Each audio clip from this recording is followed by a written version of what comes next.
Bismillahirrahmanirrahim. Assalamualaikum warahmatullahi wabarakatuh. Salam offroad semuanya. Terima kasih udah nonton terus perjalanan saya dengan tim Primajasa Racing.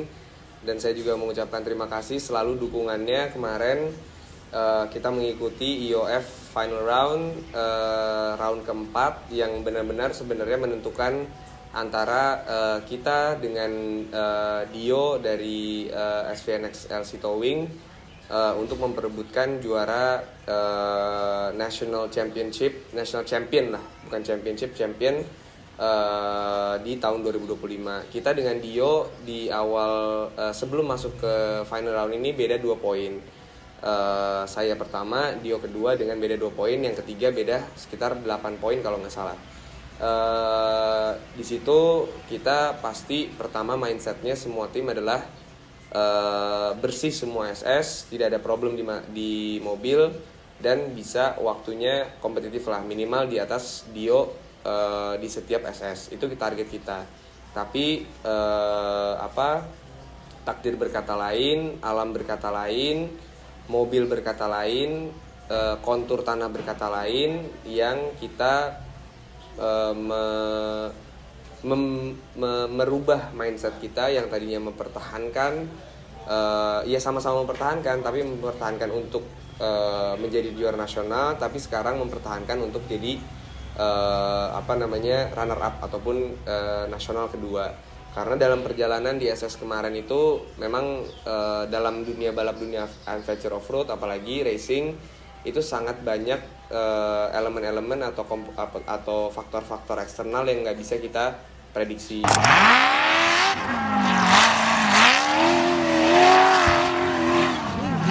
Aduh, bana bocor.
Kita mulai di hari pertama, skru dan lain-lain semua sudah sangat siap, mobil juga sudah sangat sehat 100%, tapi ternyata di TSS 1 harus langsung mengalami problem yang cukup damage-nya itu besar, sampai kita harus DNF. Padahal kejadian di TSS 1 itu sangat, menurut kita semua pembalap-pembalap di G4 maupun G3 yang nonton saya run di TC1 itu melihat batunya itu, dan saya lihat sendiri setelah itu batunya itu sangat kecil. Kita start, kemudian ada tanjakan sedikit belok kanan, kemudian straight besar kanan. Nah di situ ada batu yang memang tidak terlihat oleh rumput, tapi batunya itu landai, maksudnya tidak tajam gitu. Nah kita masuk ke belok kanan, pasti ikutin racing line, pepet kanan. Nah ternyata ban belakang ini kena, memang terlihat di klip nanti ban kanan ada sedikit sentakan, tapi tidak sentakan yang terlalu besar gitu, terlalu berdampak ke spare part mobil. Tapi ternyata setelah masuk gate A, gate B sudah ada suara kelontang-kelontang. Pertama saya kira kopel atau as itu kena, atau gardan kena rontok gitu, tapi ternyata velg yang kena. Semua SS itu saya sama sekali nggak sadar, karena Wandi bilang push aja, sama seperti yang kebakaran kemarin, push aja, tapi saya akhirnya push. Bisa dilihat di klip juga, benar-benar push total sampai ke 2 tikungan terakhir. 2 tikungan terakhir kalau nggak salah G itu kita belok kiri, kemudian bukan overshoot sebenarnya, satu kita agak tidak fokus dan lupa, dan kode Wandi ke kiri, mobil memang sudah menghadap kiri, harusnya lurus terus, tapi karena si ban ini yang belakang kanan itu sudah lepas ya, bukan dari konektornya atau dari bautnya, tapi benar-benar velg tetap nempel, si hubnya itu tetap nempel, tapi si rimnya itu lepas gitu. Jadi benar-benar traksi nggak ada, kita benar-benar bolong, ban yang belakang ini gembos, jadi beloknya itu nggak bisa, kita harus mundur lagi lah di situ. Kemudian situ survive, kita lurus, kemudian di obstacle terakhir turun ke kanan, itu obstacle-nya turun ke kanan, jadi ada parit,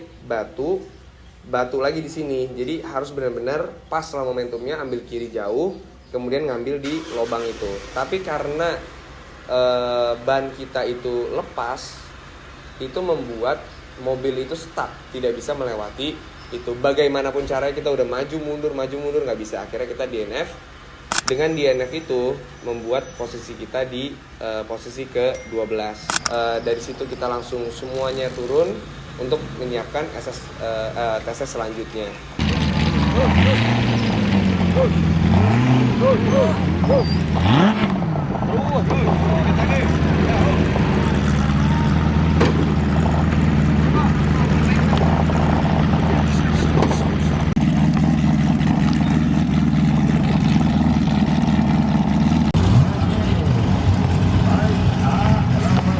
Gimana Om Rashid?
dari situ kita lihat lagi TC kedua mindset masih tetap attack ataupun defensif tapi attack juga, karena kita harus posisi 1-2, menjaga posisi 1. Nah, kita masuk ke TC2, alhamdulillah semua tim bekerja dengan baik, dan alhamdulillah kita juga punya spare ban, velg dan ban, akhirnya kita pasang. Alhamdulillah juga yang kita bawa itu kanan juga, jadi pas terpasang dan tidak ada masalah, kita tidak perlu bongkar ban dan lain-lain. Kita masuk ke TC2 itu mengalami problem lagi. Ini kita juga bingung, semua persiapan itu semua sudah matang lah sebenarnya, baik dari suspensi, power steering, bagian penggerak, mesin, suspensi itu sudah enak. Cuma ternyata di TC2 harus mengalami yang sebenarnya ini juga aneh kedua, bahwa as PSC itu bisa bengkok, padahal tidak ada impact yang signifikan kepada suspensi ataupun mobil. Tapi beberapa penonton memang melihat bahwa saya ngambil line yang terlalu ekstrim, bahwa di situ ada batu dan lain-lain. Cuma di mobil itu tidak terasa sampai PSC itu harus bengkok. Akhirnya kita DNF juga karena tidak bisa belok, cutting belakang juga nggak nyala, itu tidak bisa membantu beloknya mobil. Akhirnya kita harus DNF lagi dan posisi ke-13. Dari situ mindset kita sudah sangat berubah, bahwa kita tadinya defensif di posisi ke-1, akhirnya kita ganti mindset kita ini defensif untuk mempertahankan posisi kedua supaya tidak termakan oleh posisi ketiga Haji Cecep Jasa Kartini dari Jawa Barat, Tasikmalaya, sama-sama dengan kita gitu. Setelah TC2 kita berubah mindset untuk mempertahankan posisi kedua National Championship, dan masuk ke TC3 lumayan berat perbaikan. Kita harus memperbaiki as PSC yang ternyata banyak komponen-komponen yang memang berbeda dengan komponen yang dimiliki oleh tim-tim lain. Jadi bantuan dari Kang Hendrik, bantuan dari Rida, bantuan dari Sansan itu sangat membantu, karena kita di Adventure Offroad ini saling rangkul, ada masalah di tim lain kita bantu, dan alhamdulillah sangat terbantu. Makasih Kang Hendrik, dan kita bisa balap di TC3.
TC3 semua bagus, waktu juga bagus, second fastest, tapi karena ada laporan perbaikan yang membuat poin itu minus 10, kemudian ada 40 poin lagi yang sedikit jorok mainnya atau boros mainnya, karena di situ saya mindset tadi mempertahankan posisi kedua di National Championship, jadi bagaimanapun harus push lah di situ, udah nggak ada kata lain lagi. Alhamdulillah kita second fastest, tapi itulah penalti yang harus kita tanggung juga, jadi poin ke 50, posisi ke 10.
TC4 waktu kita kelima dan meraih poin yang lumayan besar, membantu untuk mempertahankan posisi kedua nasional itu.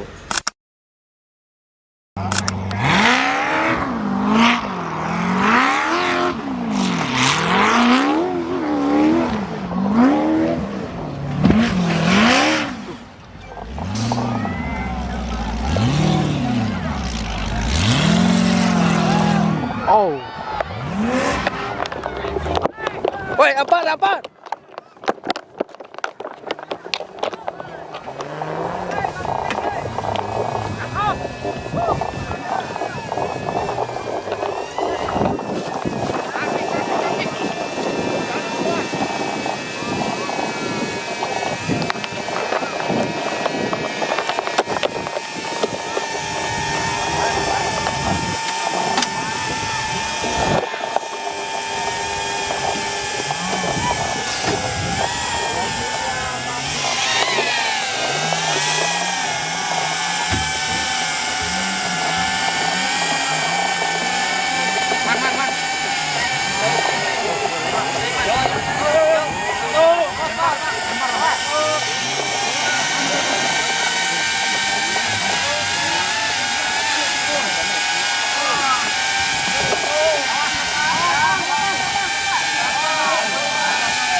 TC5 kita posisi ke-13. Kenapa posisi ke-13?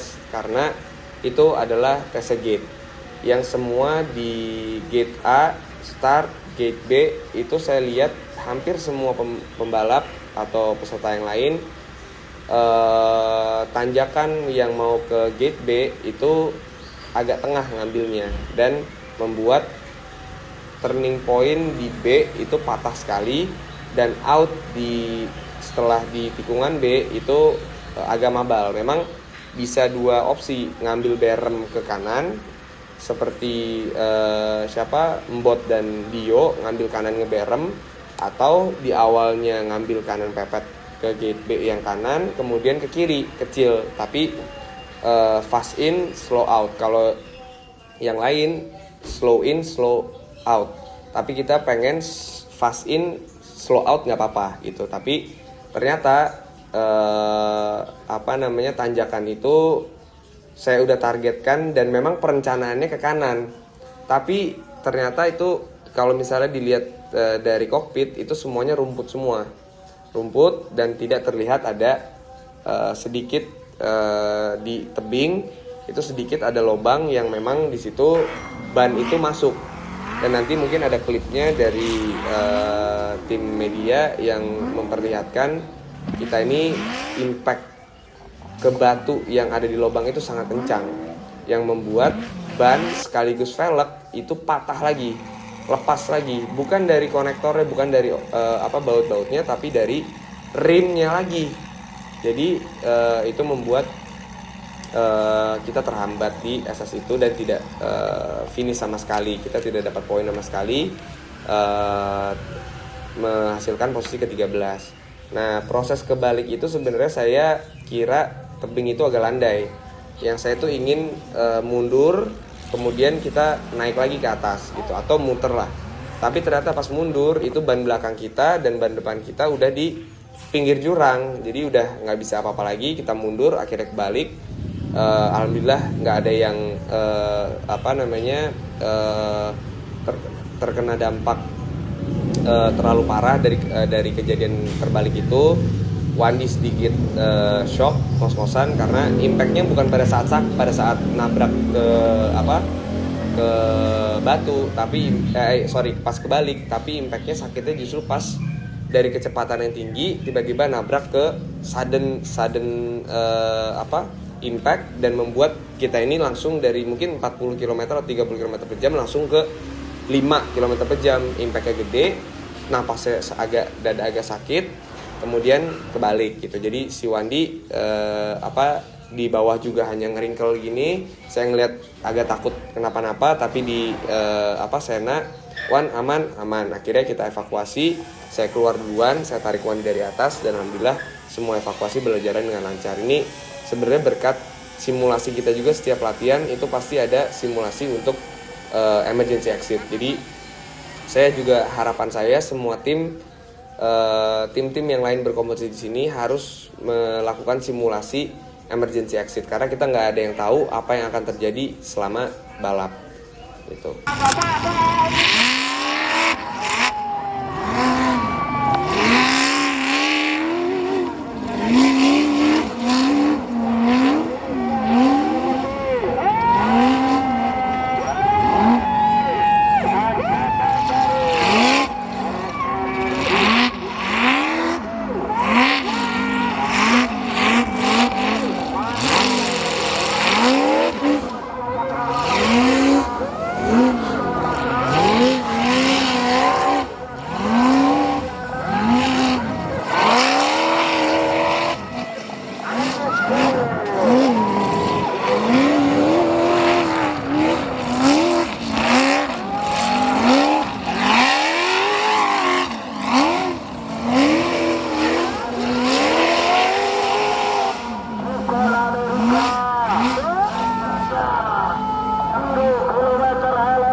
Iya. Tes terakhir kita ini sudah tidak ada alasan lagi, sudah tidak ada nothing to lose. Kita juga sudah hitung-hitungan dengan manajer tim kita Agum bahwa mau finish keberapapun kita tetap di posisi kedua. Jadi mau nggak mau pertama aman, tapi kita juga ingin menunjukkan sebenarnya skill kita seperti apa. Akhirnya di SS terakhir baru keluar hasil yang sangat baik lah, sangat baik dalam arti kita kontur juga sudah mengenal, mobil juga sudah mengenal, dan alhamdulillah posisi kita waktu kita ke-6.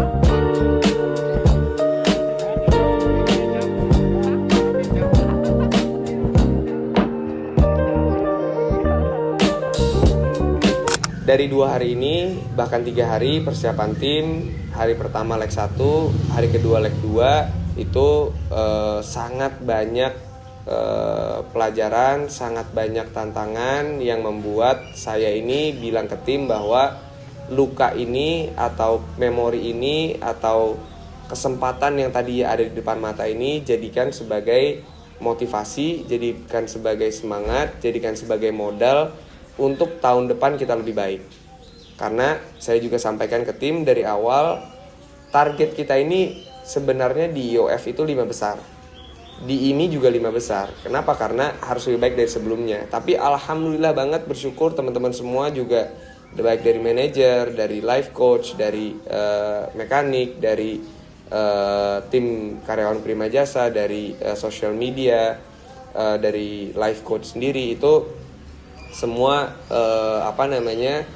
apapun hasil hari ini kita sudah mencapai target kita. Kita harus bangga dengan tim baru, dengan mobil baru, kita bisa meraih posisi ini.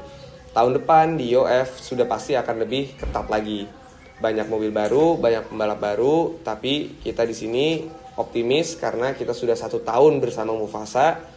Kita sudah tahu juga beberapa track dengan kontur yang berbeda. Mudah-mudahan 2026 IOF National Championship bisa menghasilkan hasil yang lebih baik lagi dan tontonan yang lebih seru lagi untuk kalian semua.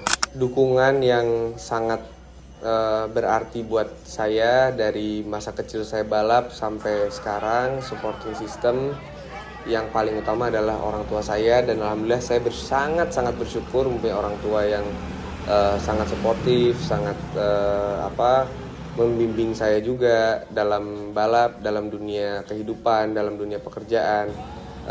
Dan kemarin ada hal yang lucu, kalau misalnya memang saya ini balap di lokasi-lokasi yang masih bisa dijangkau oleh orang tua, tidak pakai pesawat, pasti datang. Terakhir di Bogor, kemudian di Banten. Dan ada kejadian lucu, ibu tiba-tiba pengen nyobain naik mobil Mufasa, dan akhirnya nyoba. Kita di banyak fans-fans yang alhamdulillah teman-teman semua datang hadiri, minta foto dan menyapa, terima kasih. Orang tua juga melihat itu bangga juga kepada anaknya bagaimanapun. Kita lewat teman-teman semua penonton, kemudian di lahan kosong ini ada digas. Saya juga agak takut gitu kan, cutting depan dua-duanya saya pegang gitu, karena takutnya kehilangan kendali. Bagaimanapun 7.200 itu sesi yang besar, tapi bisa dihandle lah sama ibu. Dan alhamdulillah ya intinya bisa merasakan kesenangan, adrenalin yang saya jalani juga gitu. Terima kasih semuanya, mama, papa, mama, Melisa, Rashid, Raisya yang selalu mendukung, Afiman juga mendukung dari jauh, Uwa, Aming, Watina, semua keluarga besar Prima Jasa, Mayasari Bakti, terima kasih. Persiapan kita ya untuk final round IOF National Championship Racing Adventure 2025 ini di Serang, menurut saya overall kru semuanya bekerja dengan sangat baik.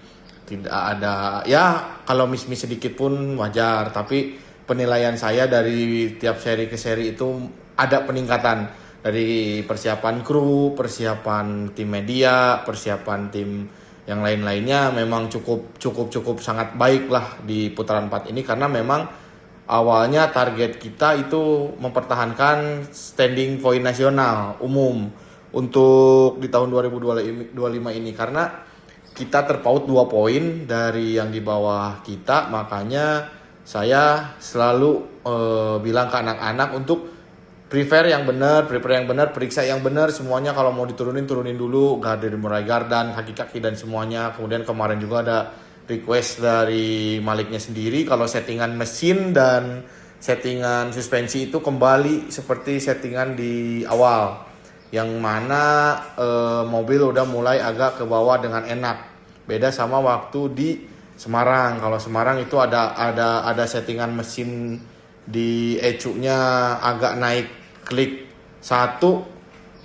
Mungkin Maliknya belum adaptasi dan sebagainya, jadi mungkin mengakibatkan kita kebakar 2 kali. Tapi untuk seri Serang ini kemarin saya udah wanti-wanti juga kepada Sansan, saya minta settingannya dipertahanin lagi seperti hari kedua di Semarang, karena pembawaan Malik di Mopasa ini sudah sangat improve jauh ya, sudah sangat bisa dikendalikan juga. Terus cara bawanya udah enak lagi, udah ya sedikit demi sedikit juga dari Malik sama Wandi itu udah menyatu lah dengan Mopasa gitu. Tinggal prepare dari anak-anak, makanya saya terus push anak-anak sampai istilahnya batas akhir lah, tapi tidak terlalu berat juga. Cuman saya selalu mengingatkan jangan sampai ada barang yang tertinggal, walaupun ada barang yang sebenarnya itu jarang terjadi rusak juga, tetapi di putaran ini harus dipergunakan dan barang itu tidak terbawa. Pada akhirnya kita dapat bantuan dari Hendrik Somantri dari HRX Motorsport. Terima kasih Mang Hendrik sudah membantu tim kami supaya kami bisa balapan dengan lancar di hari pertama, di hari Sabtu ini. Dan untuk hari Jumat, dari mulai administrasi, scrutineering dan segala macam, mungkin karena dari putaran 2 sampai putaran 4 kita nggak pernah ngambil nomor undian ya, karena starting list di IOF itu menurut standing point nasional, dan standing point nasional kita pun dari mulai putaran 2 sebenarnya kita kedua, cuman Dekre-nya nggak main, jadi di Jember kita yang harus start pertama. Dan Semarang pun karena masih standing poinnya nasionalnya pertama, jadi di Serang pun kita nomor urut pertama gitu. Dan untuk masalah administrasi, registrasi dan lain-lain tidak ada masalah, begitupun scrutineering, karena logikanya kalau misalkan kita tidak lolos scrutineering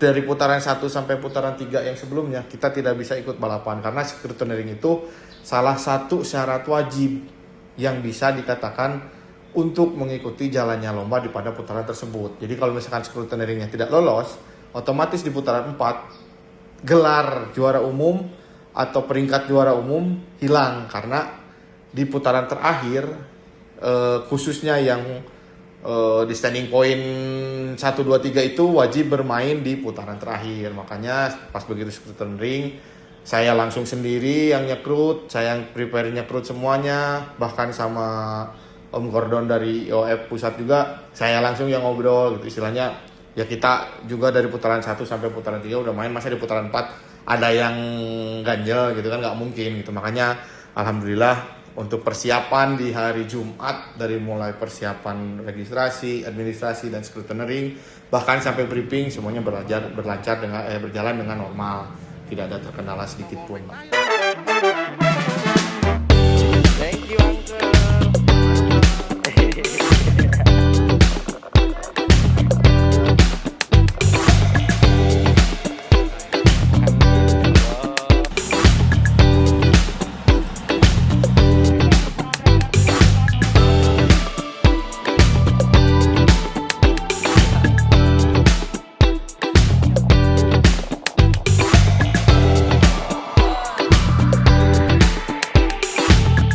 Tolong komen di bawah kalau misalnya kalian pengen lihat format konten yang berbeda atau